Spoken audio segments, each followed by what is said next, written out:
यह कहने आया हूँ कि आपकी बेटी बहुत बीमार है और वह जब तक ठीक नहीं हो सकती जब तक कि वो वह दवा न ले जो आपके पास है। उन्होंने मुझे इसीलिए आपके पास भेजा है। मेहरबानी करके वह दवा मुझे दे दीजिए। राक्षस बोला, ठीक है, मैं तुम्हें वह दवा देता हूँ, पर पहले तुम जरा मेरी पीठ खुजला दो। यहाँ बहुत खुजली आ रही है। राक्षस ने झूठ बोला था। उसकी पीठ में बिल्कुल भी खुजली नहीं आ रही थी। वो तो बस यह देखना चाहता था कि वह लड़का उसकी बेटी का असली बेटा था या नहीं।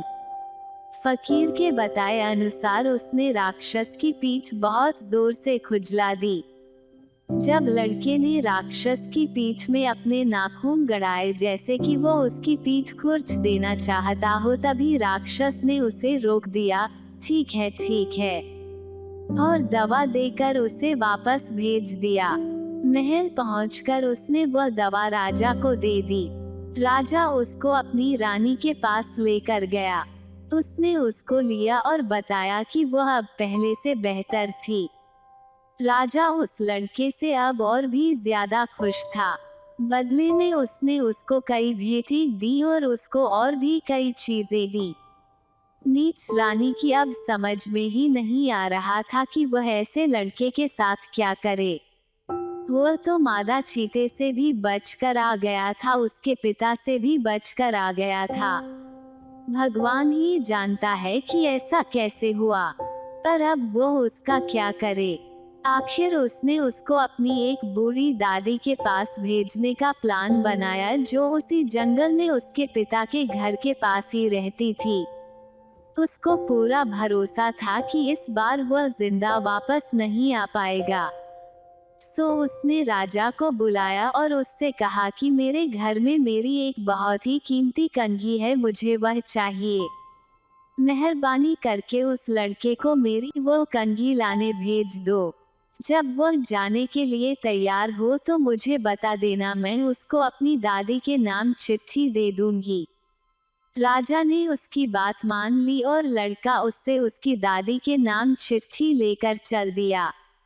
रास्ते में फिर वही फकीर पड़ा तो उसने पूछा, अब कहाँ चल दिए? लड़के ने उसको फिर से सब कुछ बता दिया। उसने उसको रानी की दी हुई चिट्ठी भी पढ़ने के लिए दी। फकीर बोला, जरा मैं भी तो पढ़ूं कि इसमें क्या लिखा है। पढ़कर वह बोला, क्या तुम जानबूझकर मौत के मुंह में जाना चाहते हो? यह चिट्ठी तो तुम्हारी मौत का परवाना है। कंघी का तो केवल बहाना है। सुनो इसमें क्या लिखा है। इस चिट्ठी का लाने वाला मेरा बहुत खास दुश्मन है। मैं अपना कोई भी काम तब तक पूरा नहीं कर पाऊंगी जब तक यह जिंदा है। जैसे ही यह तुम्हारे पास पहुंचे इसको मार देना ताकि मैं इसके बारे में फिर कुछ न सुनूं।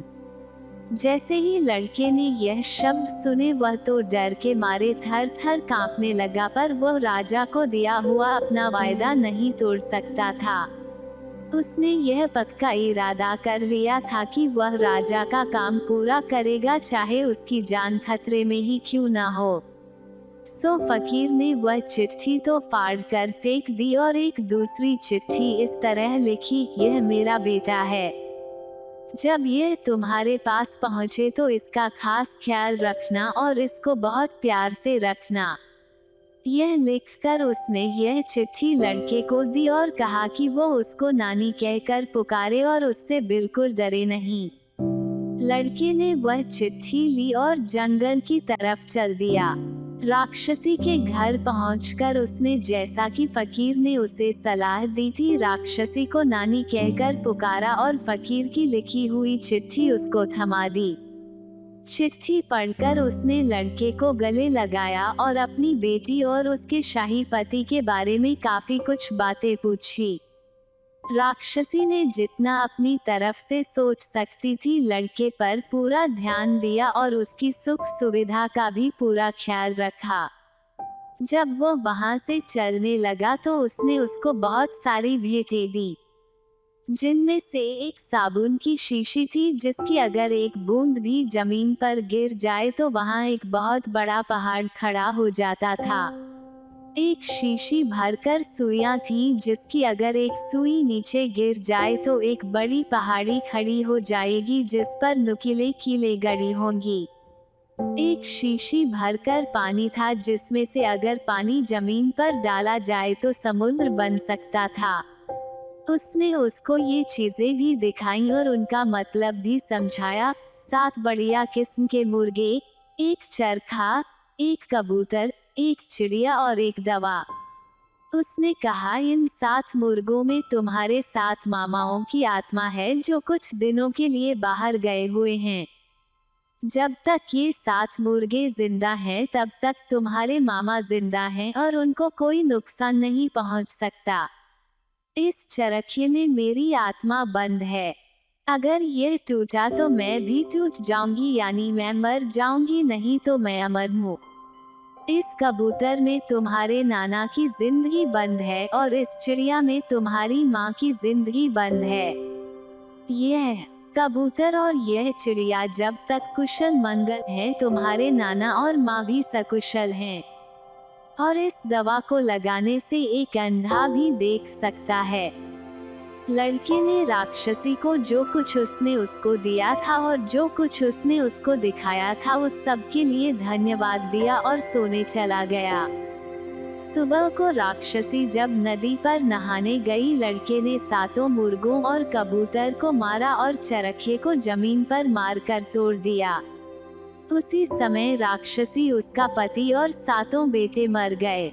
फिर उसने पिंजरे में बंद चिड़िया को पकड़ा, वो कीमती दवा ली और राजा के महल की तरफ चल दिया। रास्ते में वह अपनी माँ और राजा की दूसरी रानियों का अंधापन दूर करने के लिए रुका। जैसे ही उसने वह दवा उनकी आंखों पर लगाई, उनकी दृष्टि वापस आ गई।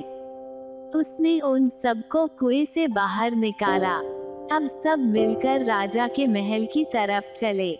महल जाकर लड़के ने उनको एक कमरे में इंतजार करने के लिए कहा और फिर वह राजा के पास गया और उसको अपनी माँ से मिलने के लिए तैयार किया। उसने कहा, राजा साहब, मैं आपको कई भेद बताना चाहता हूँ। मैं आपसे प्रार्थना करता हूँ कि आप उन्हें ध्यान देकर सुनें। आपकी पत्नी एक राक्षसी है और वो मुझे मारने का प्लान बना रही है क्योंकि वो ये जानती है कि मैं आपकी कई पत्नियों में से एक पत्नी का बेटा हूँ जिनको आपने अंधा करके एक सूखे कुएं में डलवा दिया था।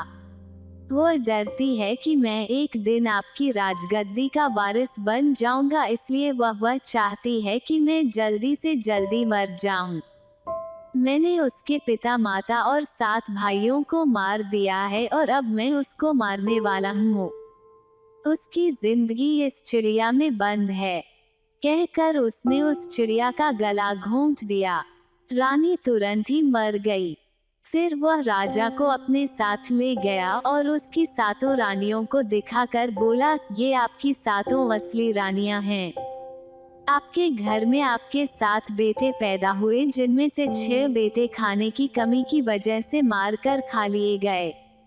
मैं 7वां अकेला जिंदा बच रहा। यह सुनकर राजा बिलख बिलख कर रो पड़ा, ओह, यह मैंने क्या किया, मुझे धोखा दिया गया।